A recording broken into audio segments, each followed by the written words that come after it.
पूर्ण परमात्मा, सर्वश्रेष्ठी रचनाहार कबीर देव प्रत्येक युग में इस धरा पर अवतरित होते हैं और एक आम जनसाधारण की तरह लीला करते हुए अपने वास्तविक घर यानी सतलोक की जानकारी भक्त समाज को देते हैं। किंतु उस समय हर कोई परमेश्वर को नहीं पहचान पाता। आज से लगभग 624 वर्ष पूर्व भी पूरी सृष्टि को बुनने वाले पूर्ण परमात्मा कबीर साहिब जी ने काशी नगर की जुलाहा बस्ती में एक टूटी सी झोपड़ी में 120 वर्ष तक कपड़ा बुनने की लीला करते हुए अपने तत्व ज्ञान व सतलोक की महिमा का गुणगान किया और समाज में फैले पाखंडवाद को खत्म कर भक्त समाज को एक सत्य भक्ति प्रदान की, जिसके करने से लोगों को परमात्मा वाले लाभ प्राप्त होने लगे, जिससे प्रभावित होकर उस समय हिंदू और मुसलमान दोनों धर्म के 64 लाख की संख्या में श्रद्धालु कबीर परमेश्वर जी के शिष्य हुए। वहीं दूसरी तरफ कबीर परमेश्वर जी को एक आम भक्त, संत व गरीब जुलाहा समझ उस समय के मुल्ला, काजी, पंडित और ब्राह्मण कबीर साहिब जी की महिमा चारों तरफ फैलते हुए देख ईर्ष्यावश आए दिन उन पर जुल्म करने की असफल कोशिश करते ही रहते थे। उन्हीं में से एक थी राजा सिकंदर लोधी के धार्मिक वीर शेख तकी द्वारा काशी में भंडारे की झूठी चिट्ठियां डालकर परमेश्वर कबीर जी को बदनाम करने की साजिश। इस कबीर ने तो हम सभी का जीना हराम कर रखा है। हमने उसे मारने की कितनी बार कोशिश कर ली, लेकिन वो हर बार किसी न किसी तरह बच ही जाता है। अब नहीं बच पाएगा। अब की बार मैं ऐसा पैंतरा फेंकूंगा कि उसे काशी छोड़कर भागना ही पड़ेगा। ऐसा क्या सोचा है पीर जी? पास आओ।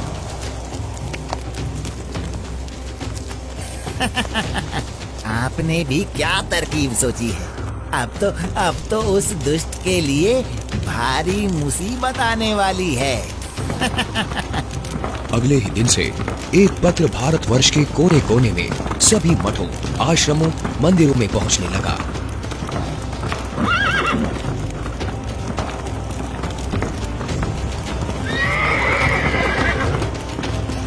पत्र में लिखा था, मान्यवर कबीर सेठ पुत्र नूर अली अंसारी, जुलाहों वाली कॉलोनी, काशी शहर में 3 दिन का धर्म भोजन भंडारा कर रहे हैं, जिसमें सर्व साधु संत आमंत्रित हैं। भंडारे में प्रतिदिन प्रत्येक भोजन के बाद 1 सोने की मोहर व 2 हर दक्षिणा में दी जाएगी।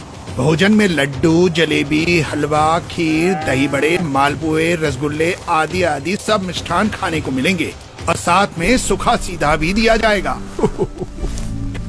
सभी शिष्यों को बता दो, भंडारे में सभी को चलना है।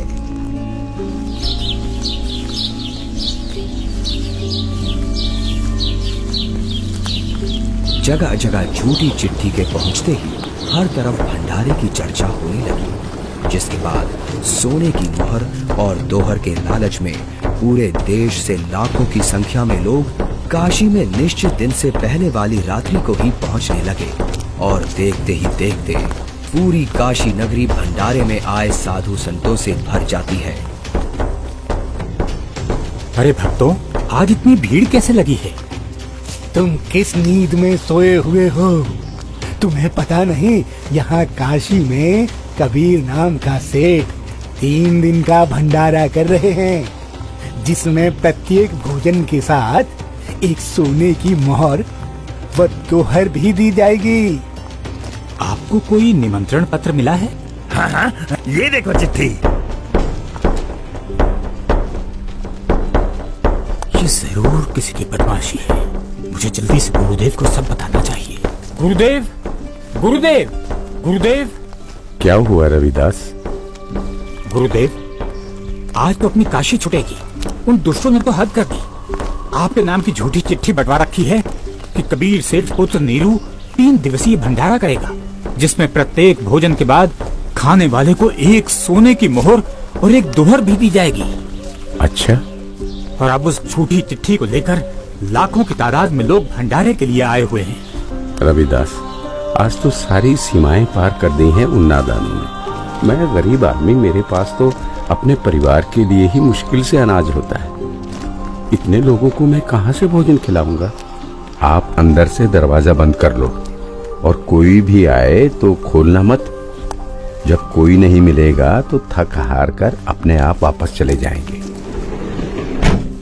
गुरुदेव, ये नकली धर्म के ठेकेदार रोज आपके खिलाफ कुछ ना कुछ षड्यंत्र रचते ही रहते हैं।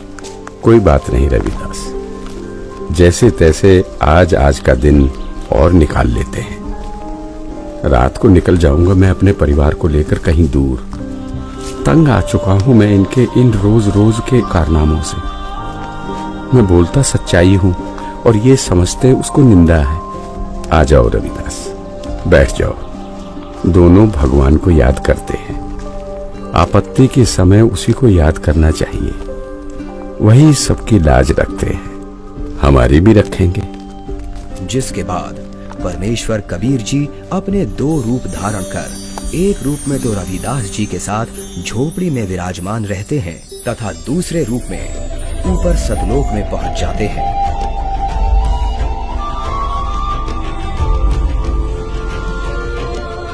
जहां असंख्यों बैल उनका इंतजार कर रहे होते हैं, जिनके ऊपर टंगे झोलों में भंडारे के लिए टेंट का सामान और पका पकाया भोजन, लड्डू, जलेबी, कचौड़ी, पकौड़ी सब लदा हुआ है। हे सृजनहार परमात्मा, जहाँ आप गए हो वो तो खाकी खंजूर स्थान है। वहाँ सारी उम्र लगे रहते हैं, फिर भी खाने को भोजन तक अच्छे से नसीब नहीं होता। आपके आदेश से हमने सब कुछ तैयार कर रखा है।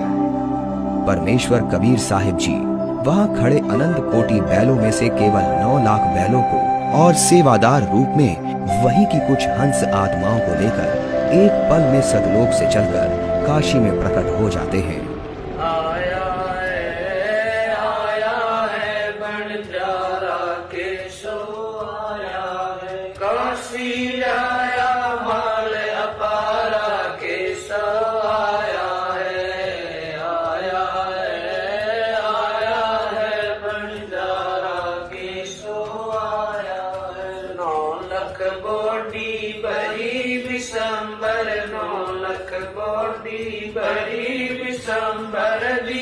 कबीर भंडारा के सो आया है, आया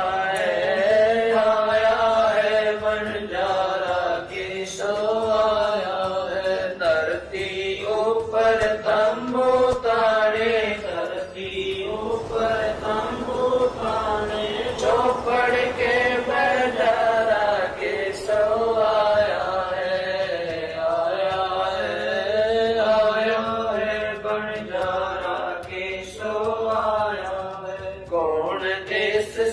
बालद आई, कौन देश से बालद आई, ना कहीं बजाने वाला के सो आया है, आया है बंजारा के सो आया है। अपरम पार पार गत तेरी, अपरम पार पार गत तेरी, कित उतरे जलधारा के सो आया है, आया है बंजारा के सो आया है। साहूकार नहीं कोई जाके, साहूकार नहीं कोई जाके, काशी नगर मजारा के सो आया है,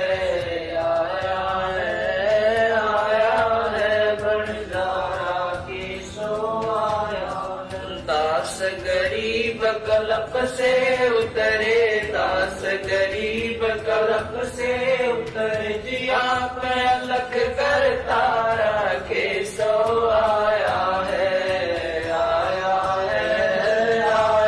है बंजारा के सो आया है। दास गरीब कलप से उतरे, दास गरीब तलप से उतर जिया पे अलग कर तारा केशो आया है, आया है, आया है भंडारा केशो आया है।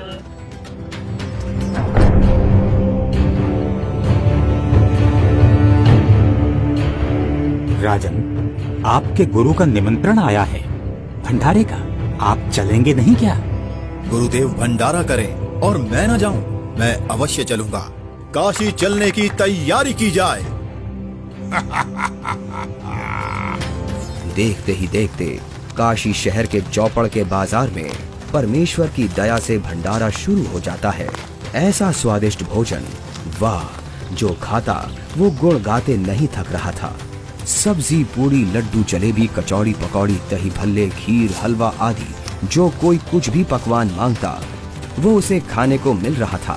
और चिट्ठी में लिखे अनुसार प्रत्येक भोजन के बाद सभी को एक दोहर और एक सोने की अशरफी भी दी जा रही थी।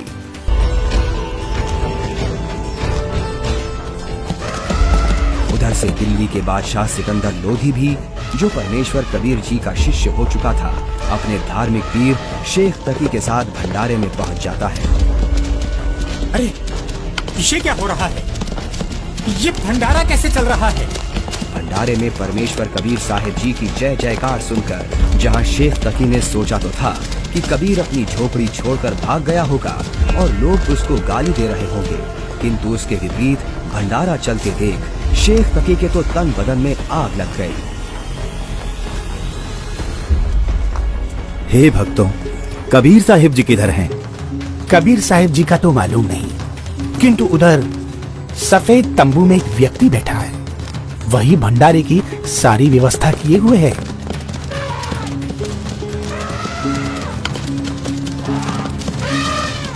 ये भंडारा कैसे चल रहा है?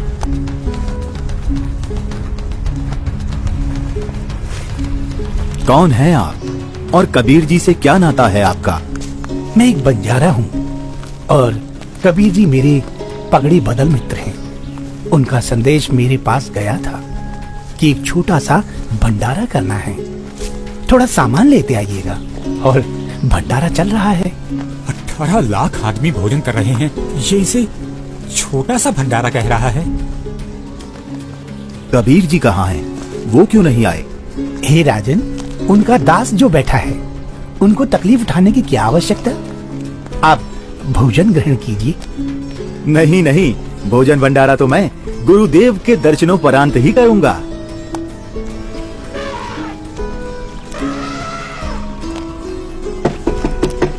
हे गुरुदेव, लगता है उन्होंने हमें यहाँ भी खोज लिया। भीड़ शायद घर पूछते पूछते यहाँ तक पहुँच गई है। कोई बात नहीं, आप दरवाजा मत खोलना, कुछ देर बाद अपने आप चले जाएंगे।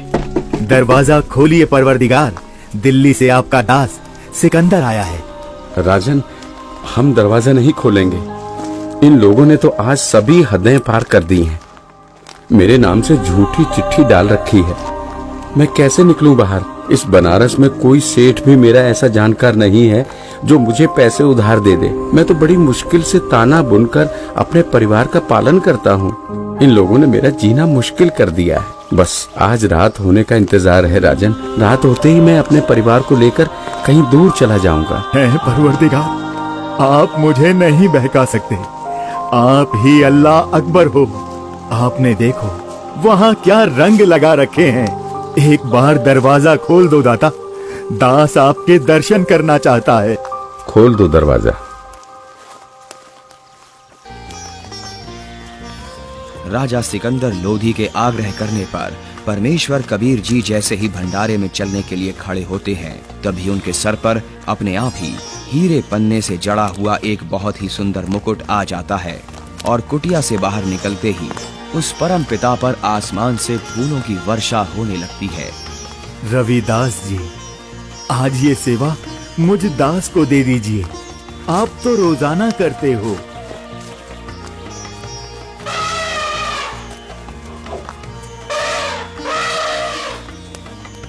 इनमें से कबीर जी कौन है? जिस पर बादशाह सिकंदर लोदी चवर कर रहे हैं वही कबीर हैं।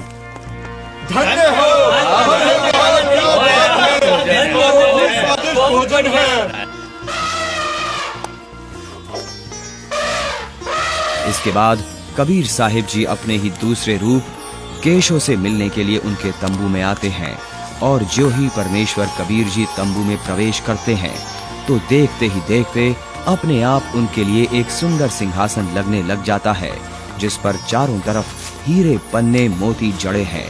परमेश्वर कबीर साहिब जी आसन ग्रहण करते हैं। उधर परमेश्वर को देखने के लिए भंडारे में आई लाखों की भीड़ टेंट के चारों तरफ इकट्ठा हो जाती है, जिसके बाद केशव रूप परमात्मा कबीर जी से कहते हैं, हे परमेश्वर, आप अपने अद्भुत लोक को छोड़कर इस झूठ कपट वाले लोक में क्यों आ गए? आप इनका भला सोचते हो, इनको अमृत भोजन खिला रहे हो और ये आप ही के विरुद्ध इकट्ठा हुए रहते हैं। केशव, सब लोग मैंने ही रचे हैं, सबका धारण पोषण मैं ही करता हूँ। तू मेरे दुख को नहीं जानता, ये सब मेरे बच्चे ही हैं। अपनी अज्ञानता से ये काल के जाल में फंसकर भयंकर कष्ट उठा रहे हैं और उसी काल के प्रभाव से ये आज मुझे अपना दुश्मन मान रहे हैं। मैं इनको सत भक्ति देकर वापस लेने के लिए आया हूँ। परमेश्वर जी, आप हंस लोक को छोड़ इस जीव लोक में आए, जिनका हाड़, चाम और रक्त का बना शरीर है, जिसमें विष्ठा भरी पड़ी है। आप इनसे कैसे भक्ति कराओगे? केशव, भैंस या गाय आदि को बच्चा होने से पहले उसमें सिर्फ हाड़ चाम होता है, दूध नहीं होता। और जब बच्चा हो जाता है तो उसी हाड़ चाम के शरीर से दूध की बाल्टी भी भर जाती है। ठीक इसी प्रकार मैं इनमें भक्ति प्रवेश करूंगा और उस भक्ति से इस हाड़ चाम के शरीर में ही इनको सतलोक प्राप्ति होगी। हे परमेश्वर, ऐसे लोक में जहाँ जमीन पर पांव रखते ही दंड लगता है, ऐसे गंदे लोक में आपकी रहनी पर मैं बलिहारी हूँ। वही शेख तकी की चाल उसी पर उल्टी पड़ गई। उसने लोगों को इकट्ठा तो इसलिए किया था कि कबीर किसी को भोजन करा नहीं पाएगा और लोग उसको गालियां देंगे, लेकिन कबीर जी ने उन इकट्ठा हुए लाखों भक्तों को 3 दिन तक मोहन भोजन भी खिलाया और सोने की मोहर व दोहर देकर सत्संग से उनका अज्ञान अंधेरा भी हटाया। फिर भी ये सब शेख तकी से देखा नहीं गया। उसके अंदर जलती ईर्ष्या की आग इतने महान समागम में भी कमी ही ढूंढ रही थी और इसी आग में शेख तकी मुंह बनाकर सिकंदर लोधी से कहने लगा, चलो राजन, इसने क्या भंडारा किया है? बहुत अच्छा सा किया है। ऐसे ऐसे तो हम 100 भंडारे कर देंगे। शेख तकी ने जब इतना कहा ही था कि बोलते बोलते उसका मुंह टेढ़ा का टेढ़ा ही रह गया और वो गूंगा बहरा भी हो गया। उसने कुल 52 बार कबीर साहिब जी पर जुल्म किए, परंतु ये उसके जीवन की आखिरी बकवाद थी जो उसने कबीर परमेश्वर जी के साथ की। 3 दिन तक समागम चला। तीसरे दिन सेवकों ने बचा हुआ सामान व टेंट आदि बैलों पर लाद दिया और चल पड़े।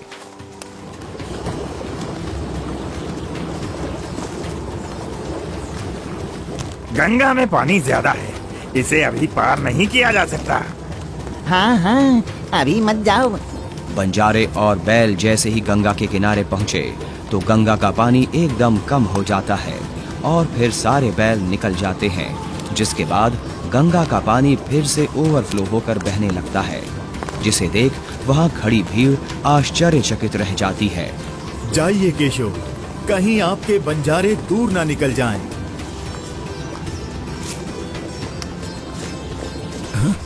ये क्या? कहाँ गए बैल? कहाँ गए बंजारे?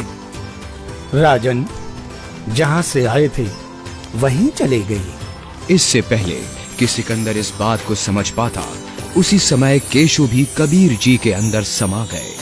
सिकंदर दंग रह गया। रोते हुए कबीर परमेश्वर जी के चरणों में दंडवत की।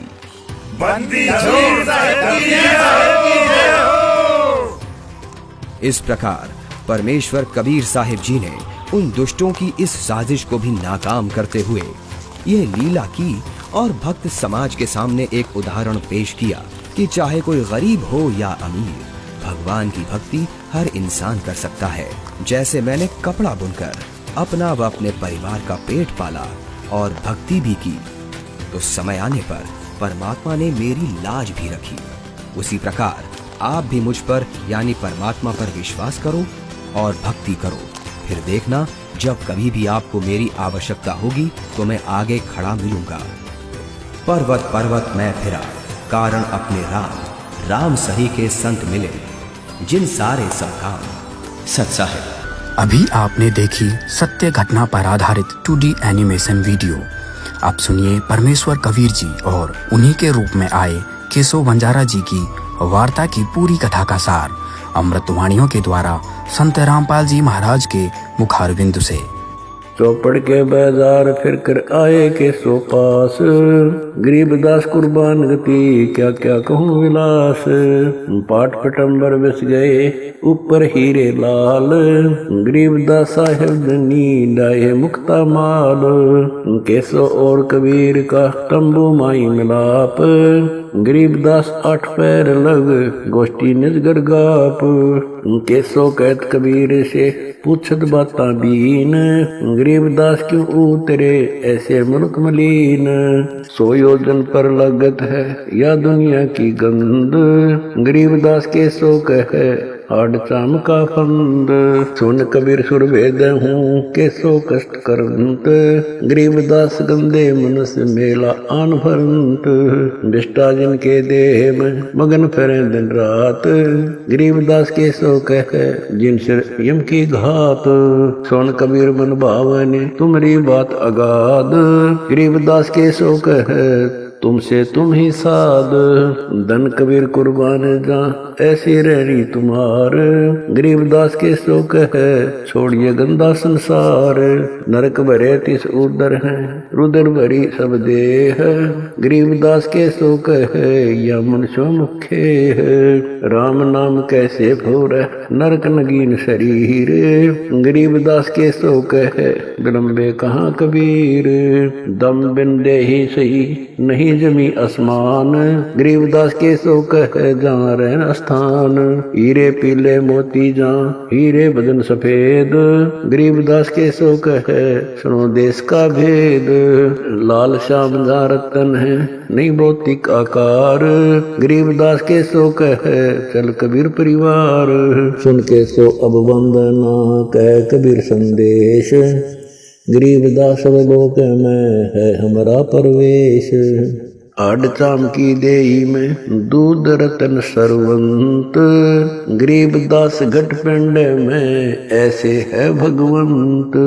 तन दूधी को पाड़ कर जय कोई देखे दूध, गरीबदास उस पिंड में आड़ चाम और गूद। हमरे ही हुनियारे है अमरा सर्जनहार, गरीबदास विधि भेद सुन कुल मुक्ति द्वार।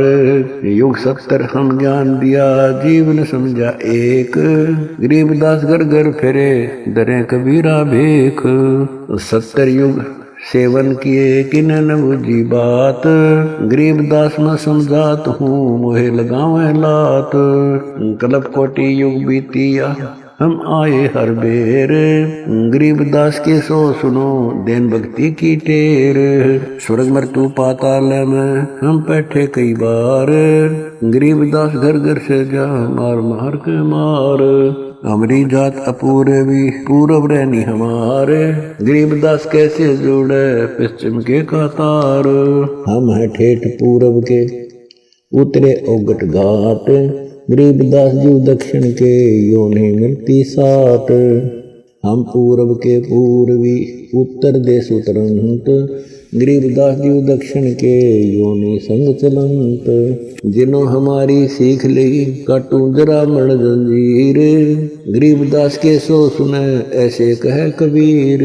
फिर बाजी विद न रचे वे नी जीव अवंत, गरीबदास सत्यलोक में अमर प्रतापावंत अनंत कोट बाजी जहाँ रचे सकल ब्रह्मंड गरीबदास मैं क्या करूं काल करती खंड किलों काल निकंद हूँ जीव वंश नहीं होए गरीबदास दुल्ला कहे शब्द न बूझे कोए मनुष्य जीव क्या बात है पशु पक्षी परवान गरीबदास दुल्ला कहे करहूं हंस अमान मैं बंजारा आदि का यही हमारी साट गरीबदास जी अब करूं बोर न आवे बाट एक गाड्डा एक जलाइए यानी मोए सुहाए गरीबदास सतलोक में देहूं जीव पहुँचाए सुन कबीर के शोक है जो कुछ करो सुकीन गरीबदास मुख्तार तुम ही दीन वे दीन सुन सतगुर तो से कहूं तुम हो दीन दयाल गरीबदास आदीन में तुम साहिब अब्दाल अनंत कोटि ब्रह्मांड को तारत लगे निवार गरीबदास के शोक है तुम ही दारमदार तुम ही दारमदार हो यहाँ कल्प नहीं इंच गरीबदास के शोक है सब तुमरे ही परपंच के सोचले सौदाम को 9 लाख बोली लीन गरीबदास बंधन किया बाजत है सुरबीन के सो और कबीर जित मिलत बेता एक दास गरीब कबीर हरि डरते नाना भेख बंजारे और बैल सब लाए थे भरमाल गरीबदास सतलोक को चले गए तत्काल आवत जाते ना लखे कौन नाम प्रकाश गरीबदास बुझ है कहाँ गए हरिदास हरि में हरि के दास है दासन के हरि पास गरीबदास पद अगम गति सात की उदास चलो सिकंदर बादशाह क्यों व्यर्था वक्त गमाए गरीबदास उस पीर के तन मन लगी भाए जेता शहर कबीर का हमरे बहुत अनेक गरीबदास सिख तक के लगी जुबान मेख गूंगा भया बोला नहीं जवाब जुबान गरीबदास मारा पड़ा बिन ही करो कमान एता दोष दरह कहा दग्ध जमी आसमान गरीबदास गूंगा भया बहरा हुआ कान।